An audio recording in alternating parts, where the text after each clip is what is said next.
Okay, you've turned 16 and you're ready to venture out into the world and tackle that first after-school or summer job. But what awaits you out there?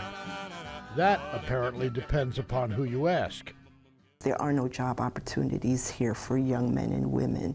There are positions out there. They are fewer than in the past simply because businesses are more skeptical of hiring. They are hiring.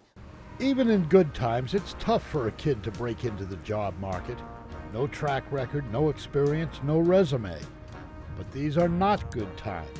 These are very bad times. Record unemployment and foreclosures, a collapsed housing market, a depressed construction industry.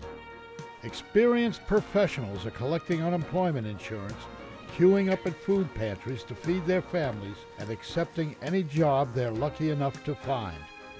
Where does this leave that high school student? Dannielle Bruns' job is helping youngsters prepare to enter the workforce. She and her co-workers at the Workforce Development Board provide them with work readiness training, occupational and life skills. And Brun warns her young charges that they face a formidable challenge. It's not going to be easy. It is work. Finding a job is probably your first job, and it's not what we've heard in the past where students just used to go out to a McDonald's or to any of the food chains or retailers and walked in and said, I need a job, and they say, okay. What I tell students is you're going to actually have to spend the time. You're going to have to look. You're going to have a resume. You're going to have somebody coach you and prepare you because it is competitive. Grace Nurse gave up a career on Wall Street to work with mostly disadvantaged youngsters at a community center in Punta Gorda. She too knows that in this economy, they face an uphill battle and stiff competition for jobs. I worked for Goldman Sachs, and we never hired anyone unless they came from one of the 5 major institutions, Harvard, Yale, Princeton, and so that's what they were looking for. Now, in this market, you can come from Harvard, Yale, Princeton, and still be flipping a Whopper. She raises an interesting point. People talk about flipping burgers as if working in a fast food restaurant is something to be ashamed of. But is it? We all have to start at the bottom. There's not a CEO or president of a company who walked in one day and said, I'm going to be the CEO and a president, and hasn't had to flip burgers, scoop ice cream, work as a cashier, bag groceries, any of those things. We all have to start somewhere. We have to prove our worthiness to be in the workforce. This is not a right by any means. You have to earn the right to be a solid employee for a company. But the harsh reality is many teens simply aren't prepared to look for a job, let alone hold one. So how about some do's and don'ts from the experts? The first thing we have to look at is the appearance, because people look at what you wear and your appearance and make a judgment call. They can't wear 3 earrings and a ring nose and dreads and things of that nature.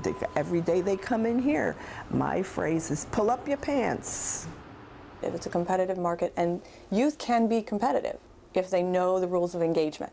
Most youth don't have that background. They don't know how to dress appropriately for, they're still learning these things, how to dress, what a resume should and should not say, that you should have a resume. Wait a minute, did she say resume? How can a teen have a resume if he or she has never had a job? Actually, most students think, oh, I can't have one because of that, and that's not true. The truth is that we all do things in our lives to build skills. We are constantly in training for the workforce as we're growing up.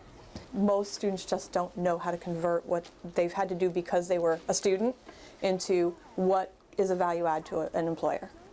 In fact, young people may have an advantage over older job applicants because they are more attuned to today's technology. They have job skills because they're more computer literate than a lot of us who grew up before these things were part of our everyday lives. But along with that advantage comes a warning for tech-savvy teens. Beware of social networking. What you do behind closed doors should stay behind closed doors. It shouldn't be blogged about, it shouldn't be tweeted about, it shouldn't be posted all over your MySpace, and the pictures should be shared with only those people who you know for a fact you can trust. And of course, the internet is not a people you can trust. And I tell this to students all the time, even when they have a private profile, it's still out on the internet, and there are always people who can get around privacy settings and firewalls. Other tips from the pros? Keep your eyes open. You never know where that job opportunity might come from. Definitely think outside the box. Yes, you're going to use traditional outlets for looking for employment too, but don't be afraid to, like I said, ask your neighbor who does whatever it is you want to do when you grow up. You never know. Use your own interests as a roadmap in your job search. Your interests are going to be the foundation for finding out what you love to do, because it's all, you have to be interested in it. It's got to challenge you. It's got to create thinking and progress and growth. So, dress appropriately, prepare a resume, think out of the box, do your homework, and maybe most of all, don't be discouraged. We all have to live through life's rejections, and job hunting is the biggest one of them. And it doesn't matter what level you're at, entry level all the way up to professionals, rejection is a part of what we do when we job hunt. And so you have to stay persistent with that. Looking for a job these days, it's very hard. It's very rare to find a job. I've applied numerous times and I had no success. My friends are all having trouble finding jobs. It's very hard for them too. Employers always tell me at the jobs that maybe try in another year or so or in a few months, give them some time. But youthful optimism can often overcome temporary setbacks, and it helps to have a goal to reach for. My plans after graduation are to attend Florida Agricultural and Mechanical University, majoring in psychology, and get my master's degree.